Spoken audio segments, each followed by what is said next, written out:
नमस्कार दोस्तों, developer India में आप सभी का स्वागत है।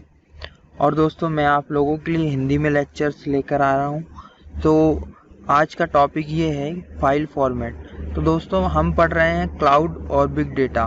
तो इन बिग डेटा दोस्तों हम लोगों का हडूप का और स्पार्क का नॉलेज होना चाहिए। So from starting we have to know, हमें ये पता होना चाहिए कि फाइल फॉर्मेट हम जो चूज़ कर रहे हैं वो एक्चुअली में क्यों कर रहे हैं। तो आज का सब्जेक्ट हमारा फाइल फॉर्मेट है।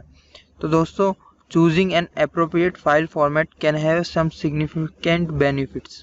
तो यहाँ पे इस लाइन का ये मतलब है कि हमें कोई भी फाइल फॉर्मेट चूज करना है, उसका कुछ स्पेशल बेनिफिट्स होते हैं और उसके अकॉर्डिंग हमें उसे चूज करना होता है।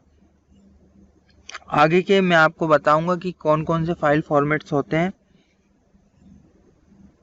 यहाँ पे कुछ कैरेक्टरिस्टिक्स हैं जो हमारे फाइल फॉर्मेट की होनी चाहिए। फास्ट रीड होना चाहिए, फास्ट राइट होना चाहिए, स्प्लिटेबल फाइल भी होना चाहिए और स्कीमा इवोल्यूशन को सपोर्ट करना चाहिए। स्कीमा का अर्थ होता है दोस्तों, जैसे किसी भी कॉलम और का ब्लूप्रिंट जो उसको रिप्रेजेंट करे, तो कोई कॉलम या टेबल को। और एडवांस कंप्रेशन सपोर्ट।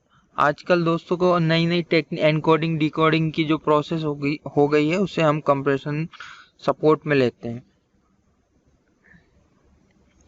दोस्तों, पॉपुलर फाइल फॉर्मेट्स उसमें आया है एवरो फाइल फॉर्मेट है, पर्क्यूट फाइल फॉर्मेट है, ओआरसी फाइल फॉर्मेट है, टेक्स्ट इनपुट फॉर्मेट है और एक रो कॉलोनर फाइल फॉर्मेट है। तो ये कुछ पॉपुलर फाइल फॉर्मेट्स हैं और हम एवरो और पर्क्यूट जो मैक्सिमम यूज होते हैं, हम इनके बारे में डिफरेंस पढ़ेंगे। सो अपाचे एवरो तो ये रो बेस्ड फॉर्मेट होता है और अपाचे पर्क्यूट ये कॉलम बेस्ड फॉर्मेट होता है। Compression process, file support block compression process and splittable. तो दोस्तों, ये ब्लॉक कंप्रेशन को सपोर्ट करता है और Apache Parquet it is supported integrated compression, और ये इंटीग्रेटेड कंप्रेशन को सपोर्ट करता है और इंडेक्सिंग को। In Apache Avro it is allowed to update the schema and also support multiple serialization deserialization use cases। तो दोस्तों, इसका मतलब ये है कि स्कीमा को हम चेंज भी कर सकते हैं इफिशिएंटली, और सीरियलाइजेशन डिसीरियलाइजेशन ये एक्स्ट्रा एडवांटेज है जो एवरो प्रोवाइड करता है। Parquet only support the schema append, हम इसमें ऐड कर सकते हैं बट मॉडिफाई नहीं कर सकते। Avro is deal in case of ETL. ETL का दोस्तों यूज ये है, डेटा पाइपलाइन की तरह यूज होता है। अगर हमको कोई डेटा को ट्रांसफर करना है one system to other system या वन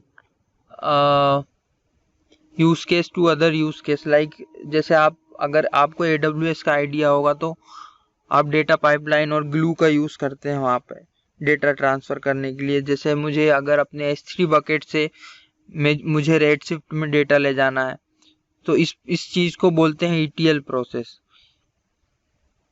तो Avro is the best for ETL। Parquet it is used for query language. It is a subset of column in multiple columns table. It is used for queries. तो दोस्तों, अगर आप